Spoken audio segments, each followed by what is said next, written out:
ஹல்லேலூயா. அருமையான தேவனுடைய பிள்ளைகளே, தேவனுடைய பிரசன்னத்திலிருந்து சிங்கப்பூர் ஏலிம் எழுப்புதல் ஊழியர்கள் சார்பிலே உங்கள் அனைவரையும் அன்போடு கூட வாழ்த்தி வரவேற்கிறேன். இன்றைக்கு முக்கியமாக கர்த்தருடைய வார்த்தை, உன் சுக வாழ்வு துளிர்க்கும். Your life will quickly spring forth. Your life will quickly spring forth. Hallelujah. அருமையான தேவனுடைய பிள்ளைகளே, வேதவசனம் சொல்லுகிறது, உன்னுடைய சுகவாழ்வு துளிர்க்கும். ஏசாயா 58வது அதிகாரம் வசனம் 8, ஐசாயா சாப்டர் 58 verse 8. அப்பொழுது விடியற்கால வெளிப்பை போல உன் வெளிச்சம் எழும்பி உன் சுகவாழ்வு சீக்கிரத்தில் துளிர்த்து உன் நீதி உனக்கு முன்னால் செல்லும். கர்த்தருடைய மகிமை உன்னை பின்னாலே காக்கும். கர்த்தருடைய வாய் இதை சொல்லிற்று. கர்த்தருடைய வாயே ஆண்டவர் இந்த வார்த்தையை உரைக்கிறார். அப்பொழுது விடியற்கால வெளிப்பை போல் உன் வெளிச்சம் எழும்பி உன் சுகவாழ்வு சீக்கிரத்தில் துளிர்த்து உன் நீதி உனக்கு முன்பாக செல்லும். கர்த்தருடைய மகிமை உன் பின்னாலே காக்கும். கர்த்தருடைய வாய் இதை சொல்லிட்டு என்று ஆண்டவர் சொல்லுகிறார். Your life will quickly spring forth. ஹல்லேலூயா.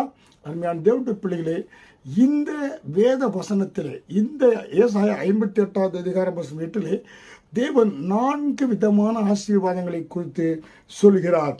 அதாவது, விடியற்கால வெளிப்பை போல சூரியன் எப்படி எழும்பி வருகிறதோ அதுபோல உன்னுடைய வெளிச்சம், இருளான உன்னுடைய வாழ்க்கையில் வெளிச்சம் எழும்பும். இருள் நீங்கி வெளிச்சம், விடியற்காலத்தினுடைய அந்த வெளிச்சத்தை போல, விடியற்கால வெளிப்பை போல என்ன செய்கிறார்? உன் வெளிச்சம் எழும்பும் என்று கர்த்தர் வாக்கு கொடுக்கிறார். இரண்டாவதாக, உன் சுக வாழ்வு துளிர்க்கும். ஹல்லேலூயா. உனக்கு ஆரோக்கியத்தை நான் கொடுப்பேன். அது அந்த ஆரோக்கியம் எப்படி பரிபூர்ண ஆரோக்கியமாக இருக்கும் என்று ஆண்டவர் சொல்கிறார். உன் நீதி உனக்கு முன்னாலே செல்லும். கர்த்தர் உன்னுடைய நீதி உனக்கு முன்னாக செல்லும் என்று சொல்கிறார். கர்த்தருடைய மகிமை உன் பின்னாலே காக்கும். தேவனுடைய மகிமை, மகிமையின் பிரசன்னம். அந்த மகிமை எப்படி மோசே மகிமையின் பிரசன்னத்தோடு இருந்தார் பாருங்க, அதே போல கர்த்தருடைய மகிமை உன்னை பின்னாலே காக்கும். ஹல்லேலூயா. அருமையான தேவனுடைய பிள்ளைகளே, இதில் மிக மிக ஒரு முக்கியமான காரியம், உன் சுக வாழ்வு துளிர்க்கும் என்று ஆண்டவர் சொல்லுகிறார். ஹல்லேலூயா. ஏனென்றால் உன்னுடைய வாழ்க்கையில நோய்கள் நீங்கி ஆரோக்கியமான ஒரு வாழ்க்கை, புரியுங்களா? அதே போல சுக வாழ்வு குடும்பத்திலே கர்த்தர் ஒரு சமாதானத்தை ஆண்டவர் கொடுக்கக்கூடியவராக இருக்கிறார். கணவன் மனைவியினுடைய உறவிலே ஆண்டவர் ஒரு ஆசீர்வாதத்தை கொடுக்கக்கூடியவராக இருக்கிறார். குடும்பத்தில் எல்லா கசப்புகளும் நீங்கி ஒரு தெய்வீக சமாதானத்தை தேவன் கொடுப்பேன் என்று வாக்கு கொடுக்கிறார். ஹல்லேலூயா. பிள்ளைகளுக்கு திருமணமாகவில்லையா? கர்த்தர் அந்த திருமண வாழ்க்கையை அது துளிர்க்கக்கூடியதாக கர்த்தர் மாற்றக்கூடியவராக இருக்கிறார். ஹல்லேலூயா.